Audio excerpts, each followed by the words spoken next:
Welcome to the Truth in My Days podcast, where we defend the Word of God against the challenges of men. Good afternoon. Welcome back to the Truth in My Days apologetics program. Today we have Dr. Adrian Torres interviewing John regarding the arguments for the resurrection. We are continuing from yesterday's program. Hope you enjoy. To convince. They found it as hard to believe as we would. In the end, they believed it and preached it because the evidence was overwhelming. And of course, they preached in the face of persecution, threat, and death. So that's our best argument, number one.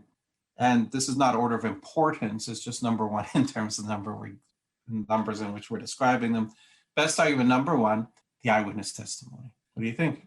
Well, certainly, I think with the eyewitness testimony and the reliability of the Gospels, that's a very strong argument that the resurrection happened as it is recorded. Although, because it is so, such a great miracle, I believe people will still be explaining around it, even though eyewitness people may think that Jesus resurrected, but maybe he didn't really. Maybe it wasn't really a resurrection. He appeared later and saw them.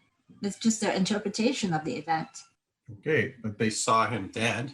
Yeah, they saw him buried, and they see him alive again. What other possible interpretation could be made of that?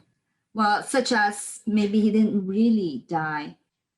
Okay, that was actually the topic of my debate with Shabir Ali back last year about whether Jesus really died on the cross or not. That was an approach that was used by skeptics, mostly in the 19th century. It fell out of favor because it really was unbelievable.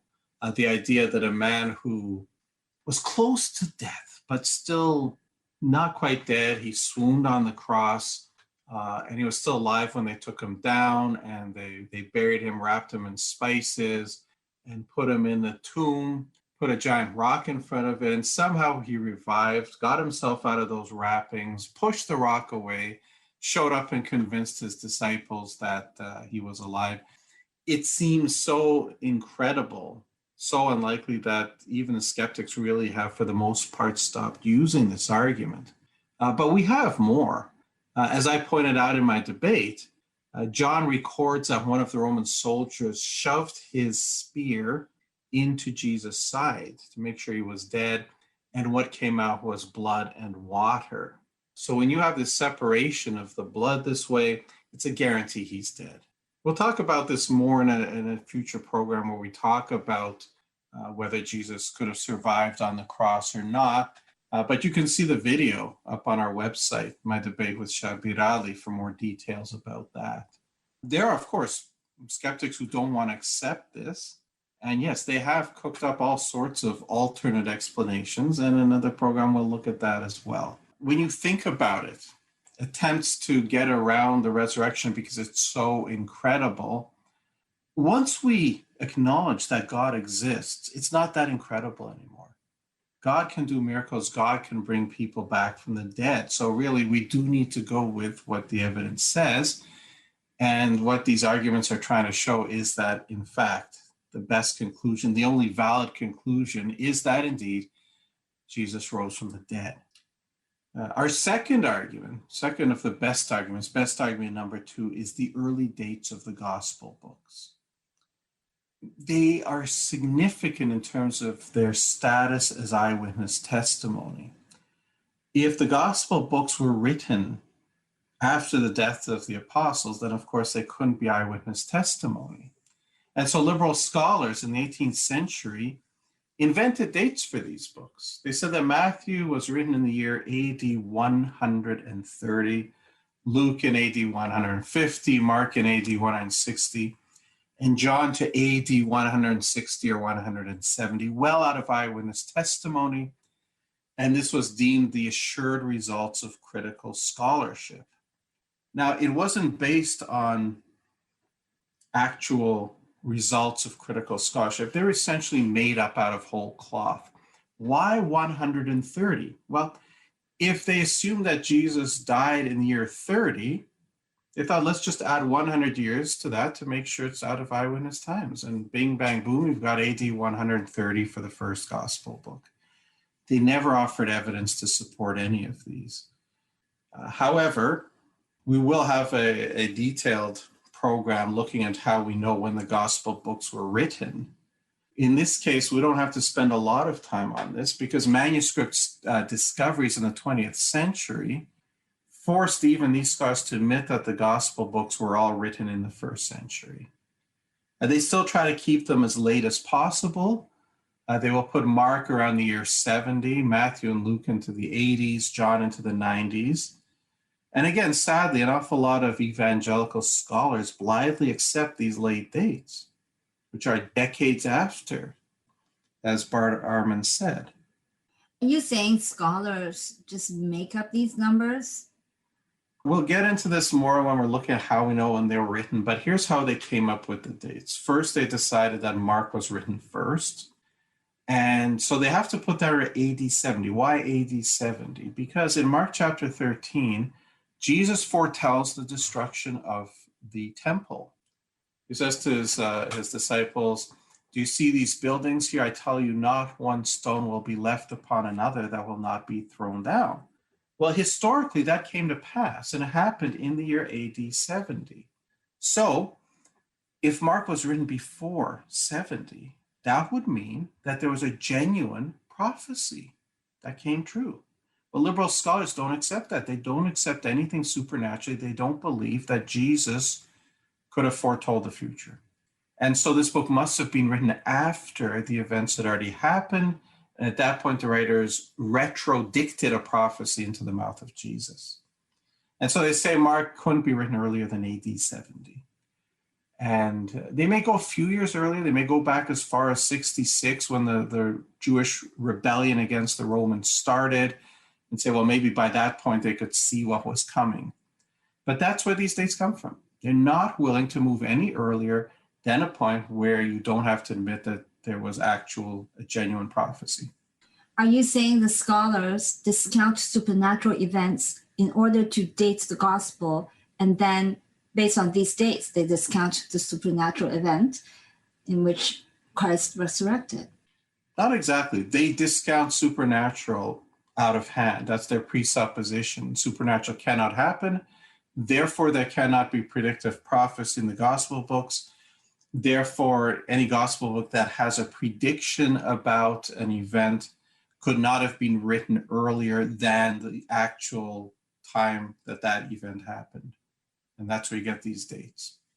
And as I said, unfortunately, most evangelical scholars just blithely accept these dates and give what sounds like credence to Bart Ehrman's claim that the gospel books were written decades after. These claims are false. According to the best evidence we have, Matthew was written a mere 8 years after the resurrection of Jesus, which would put around the year 41. Mark 10 years after, so about year 43. Luke 15 years after, to the year 48.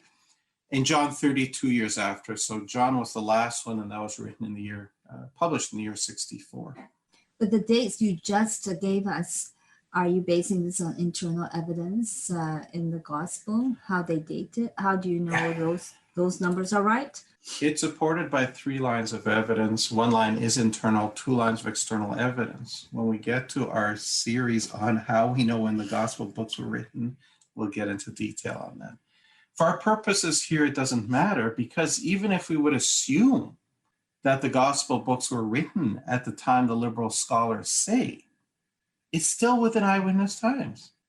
If Mark was written in the year 70, Matthew and Luke in the 80s, John in the 90s, they're all still in the first century. The latest, longest possible time period then could be 67 years since Jesus was crucified and rose in the year 33.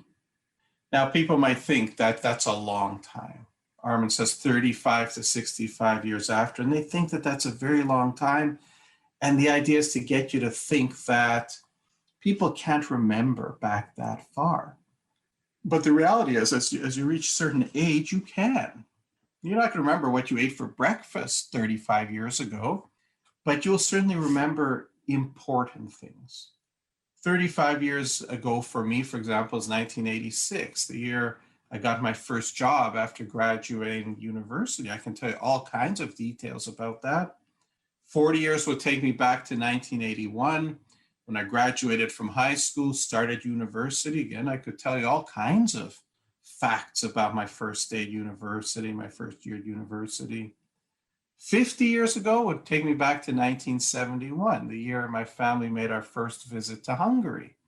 And the year we went to African lion safari for the first time. And to me, those were big events, and I can tell you all kinds of things about it. And I'm not even that old. Others can go back a lot further. We have Holocaust survivors still coming in to talk to school children, and their memories, vivid memories of important events, now go back to 75 years or more. So they attempt to discredit the gospel books by saying they're written 35 to 65 years after, with the hope that people hearing that say, wow, that's so long, people can't remember back. It doesn't take a lot of examination to realize that, yes, actually people can remember important things that far after they were written. This isn't even considering the fact that the writers were, in fact, supernaturally aided. And Jesus says in John 14:26, the Holy Spirit will teach you all things and bring to your remembrance all things I said to you. So we believe that the Bible books are, in fact, God-breathed, divinely inspired, and therefore inerrant. But even if we don't bring that to the table, just as pure historical documents, they're still completely trustworthy. One other point that sometimes skeptics would say about this, they would say that, yeah, sure, we can do that now, but in the ancient world, people didn't live that long. They had much shorter lifespan, and so you wouldn't have people able to remember back that far. But that's a misunderstanding. Life expectancy was shorter in the days of the Roman Empire, first century overall, because a lot of children sadly died in early childhood. Women died in childbirth. Men died in the military. But if they escape these things, if they manage to reach adulthood and they're not in the military, they could live as long as we did, as long as we do. You find in their writings, 60 or age 60, 65 was commonly mentioned as just the threshold of old age, where it's just starting. That's from a book by Karen Kokayan, Experiencing Old Age in Ancient Rome.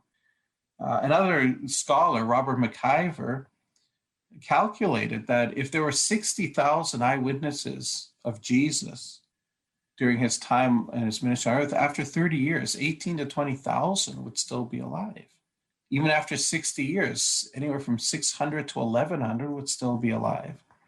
Thank you, everyone, for listening today. Unfortunately, we have run out of time, but please join us for the next part tomorrow. Same time and same place. If you enjoy our content and think this is important material, the best compliment you can pay is by sharing this with your friends and family. This helps us out a lot. Also, if you enjoyed today's program, please like, comment, share, and subscribe to this podcast. We would love to hear from you. Thank you for listening to the Truth in My Days podcast with John Torse. We would love to hear from you. Please feel free to share any questions or comments you may have. You can reach us on Facebook, Instagram, MeWe, and YouTube. Simply search Truth in My Days as one word. Again, Truth in My Days as one word, no spaces in between. And you can connect with us. You may also visit our website for more comprehensive material and to learn more about our ministry. Our website is truthinmydays.com. Thank you.